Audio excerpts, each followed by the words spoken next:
왜 사느냐에 대한 법륜 스님의 말씀.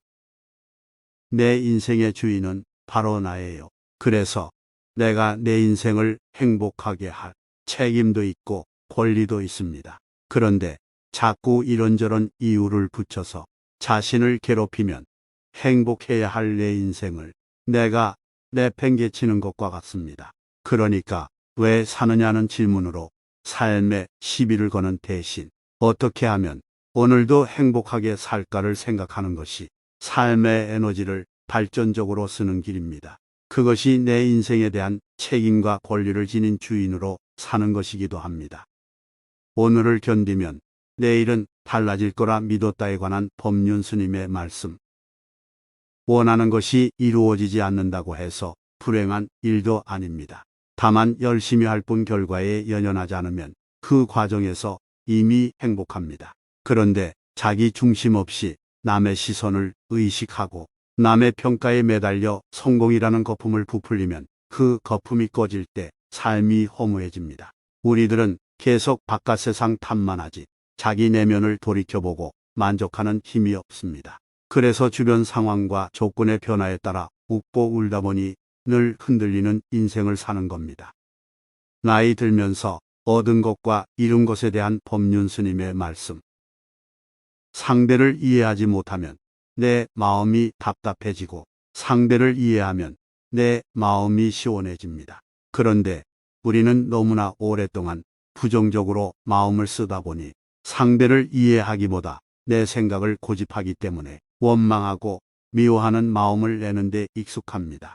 그럴 때, 내 마음에 안 든다고 미움이 일어났구나. 같이 있어주지 않는다고 원망하는구나라고 마음을 살피면 도움이 됩니다.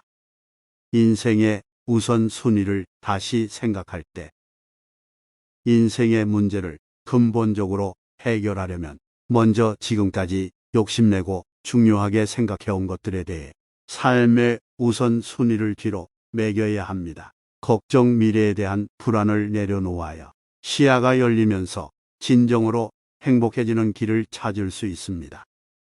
내일 죽어도 후회 없는 인생 살기에 대한 법륜 스님의 말씀. 우리는 영원히 살 것처럼 생각하기 때문에 오늘 하루를 허투루 보내지만 죽음의 순간은 언제 올지 알 수 없습니다. 그러니까 오늘을 마지막처럼 최선을 다하다 보면 내일 죽어도 후회 없는 인생을 살 수가 있습니다.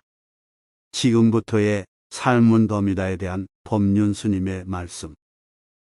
인생이란 게 오래 살고 싶다고 오래 사는 것도 아니고 오래 사는 게 중요한 것도 아닙니다. 하루를 살더라도 마음 편히 살다 죽는 게 더 중요합니다. 그리고 오래 살겠다는 집착을 놓아버리면 몸과 마음이 가벼워져서 오히려 더 오래 사는 결과를 낳을 수도 있습니다. 사후 세계에 대한 두려움 떨치는 법에 대한 법륜 스님의 말씀. 사후 세계가 있는지 없는지 걱정할 게 없습니다. 지금 바르게 살면 극락이 있으면 갈 거고 지옥이 있어도 안 갈 테니까 걱정할 게 없습니다. 문제는 지금 어떻게 사느냐에 달렸습니다. 오늘 내가 잘 살면 내일도 좋아집니다. 오늘 못 살면서 내일 좋기를 바라는 것은 허황된 욕심이에요. 극락 갈 일은 하나도 하지 않고 극락에 가겠다 하고 지옥 갈 일은 잔뜩 해놓고 지옥에 안 가겠다는 건 썩은 씨앗을 뿌려놓고 좋은 열매를 거두겠다는 것과 같습니다. 삶과 죽음은 하나의 변화일 뿐에 대한 법륜 스님의 말씀.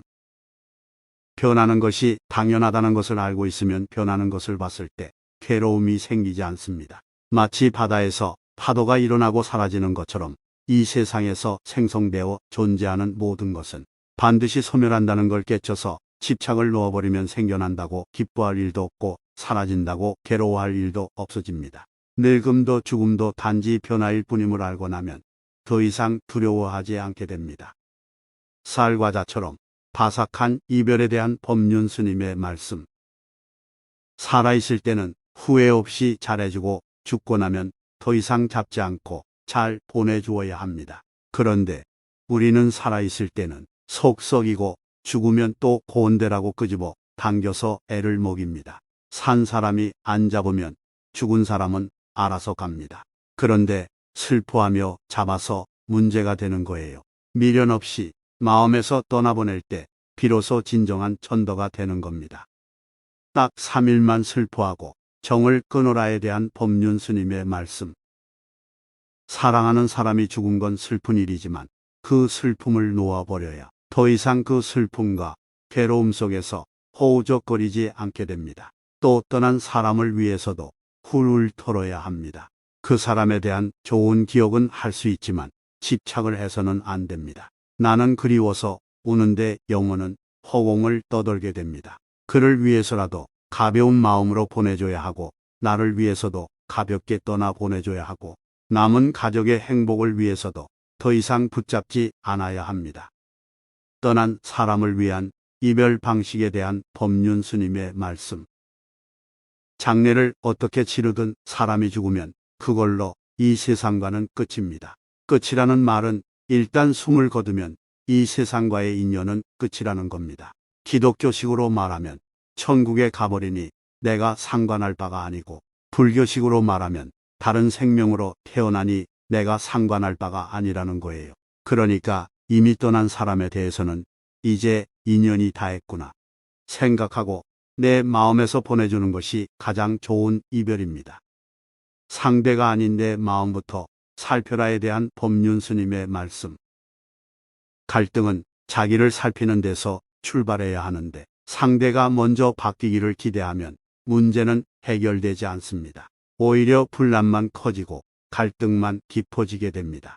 노그러워지고 이해심이 깊어지고 성숙해지는 것은 바로 내 인생이 그렇게 변화하는 겁니다. 그래서 인연의 매듭을 푸는 것은 상대를 바꾸려는 것이 아니라 나를 돌아보고 나를 바꾸는 데서 출발해야 합니다. 후회와 상처를 남기지 않는 이별법에 대한 법륜 스님의 말씀. 그동안의 삶을 소중하게 받아들여야 재혼을 하든 혼자 살든 앞으로 인생에 나쁜 영향을 안 줍니다.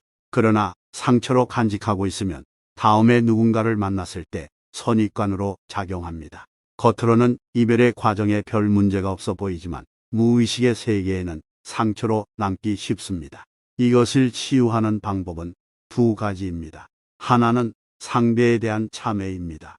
나하고 산다고 당신 정말 고생 많이 했다. 정말 미안하다. 또 하나는 감사입니다. 그래도 몇 년간 살아줘서 내 삶에 좋은 경험이 됐다. 이 두 가지 기도를 해서 감사와 참회가 진짜 가슴에 다가오면 내 속에 있던 상처가 아뭅니다.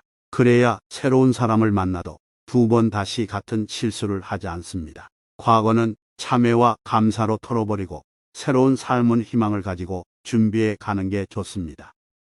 더 사랑해서가 아니라 더 기대해서 외로운 것에 대한 법륜 스님의 말씀. 바다를 보면 기분이 좋습니다. 그럼 바다가 기분 좋은 걸까요? 내가 기분이 좋은 걸까요? 내가 기분이 좋은 겁니다. 내가 기분이 좋은 것은 바다가 나를 좋아하기 때문이 아니라 내가 바다를 좋아하기 때문이에요. 산은 그냥 산이고 바다는 바다고 하늘은 하늘일 뿐입니다. 내가 이런 것들을 좋아하기 때문에 그냥 바라는 것 없이 행복해하는 겁니다. 바라는 것 없이 어떤 사람을 사랑하면 그가 나를 좋아하지 않아도 내가 그 사람을 좋아하기 때문에 그를 보는 것만으로도 행복해집니다. 기대 없이 좋아해 보세요. 바다를 사랑하듯이, 산을 좋아하듯이. 돈, 대신 등 두드려주는 사랑에 대한 법륜 스님의 말씀. 사람이 정신만 바로 서면 맨몸으로 일해서도 얼마든지 먹고 살 수 있습니다. 그런데 부모가 자식을 치마폭에서 키우며 대학도 선택해주고 졸업하면 취직도 시켜주고 집도 구해주고 자식 때문에 일생 내내 고생합니다. 죽을 때도 눈을 못 감아요. 나이가 80이어도 50이 된 아들을 보면서 내가 없으면 제가 어떻게 살까 싶어서 마음을 못 놓습니다. 이게 자식을 끔찍하게 생각하는 것 같지만 실제는 평생 부모 그늘에서 자식이 성인으로 성장하지 못하게 해놓는 것입니다. 부족하다 느끼면 가난하고 여유를 느끼면 부자다에 대한 법륜 스님의 말씀.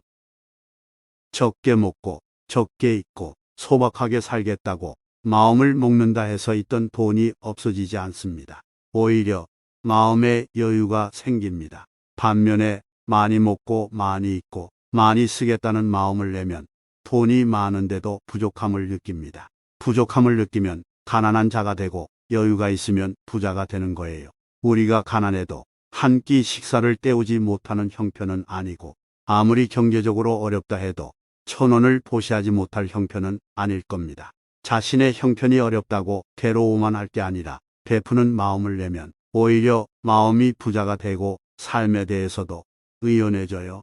먹고 사는 문제에 대한 막연한 두려움이 사라지게 됩니다. 지금 10년 뒤 하고 싶은 일을 경험하라에 대한 법륜 스님의 말씀. 세상사 다 지쳤습니다. 머리 깎고 스님 될래요? 이런 사람도 무작정 머리부터 깎을 게 아니라 직장 생활을 하면서 참선을 한번 해보는 겁니다. 집에서 매일 혹은 주말에 시간을 내서 해보고 진짜 좋다 더 이상 두 가지를 병행하기 어렵다는 생각이 들 때 절에 들어가면 아무 문제가 없습니다. 세속에 있을 때는 일을 그만두고 명상만 하면 좋을 것 같은데 막상 절에 가서 3일만 있으면 지겹다고 힘들어하는 경우가 많습니다. 이처럼 지금까지 해오던 것에서 벗어나 새로운 길을 가려고 할 때는 무작정 움직이는 게 아니라 미리 경험해보고 판단하면 실패를 줄이고 자신감 있게 헤쳐 나갈 수 있습니다. 서로 다름을 인정하면 다툼이 사라진다에 대한 법륜 스님의 말씀. 직장 생활에서 분별심이 강한 경우에는 저 사람과 내가 다르다. 그 사람 입장에서는 그럴 수도 있다. 두 가지를 늘 자기 내면에 암시하는 게 필요합니다. 그렇지 않으면 오래 못 견디고 스스로 뛰쳐나오기 쉽습니다. 정확하고 빡빡한 성량이 일하는 데는 도움이 되지만 인간관계에서는 그것이 꼭 좋은 것은 아니에요. 그리고 다른 사람들이 다 나쁜 사람들이 아니라는 것을 인정하고 수용하면 함께 일하기가 좋아질 수 있습니다. 살아있을 때 나눠줘야 선물이다에 대한 법륜 스님의 말씀. 살아있을 때 가진 것을 나누고 정리해야 죽은 뒤가 더 가볍고 깨끗해집니다. 그래서 노후에 살 최소한만 남겨놓고 나머지는 정리해서 공익에 쓰이도록 환원하는 게 좋습니다. 그리고 어차피 사회로 돌려줄 바에야 수입이 많을 때 세금으로 좀 나가는 것에 대해서 굳이 아까워할 필요가 없습니다. 우리는 평생 자연에 기대어 살고 인간 사회에서 혜택을 받고 있습니다. 내가 모은 재산이 개인의 것이 아니고 사회 구성원들과 자연의 혜택 속에서 이루어진 거예요. 이걸 잊지 말고 공익에 쓰이도록 하면 재산을 잘 정리하면서 복을 짓는 게 됩니다.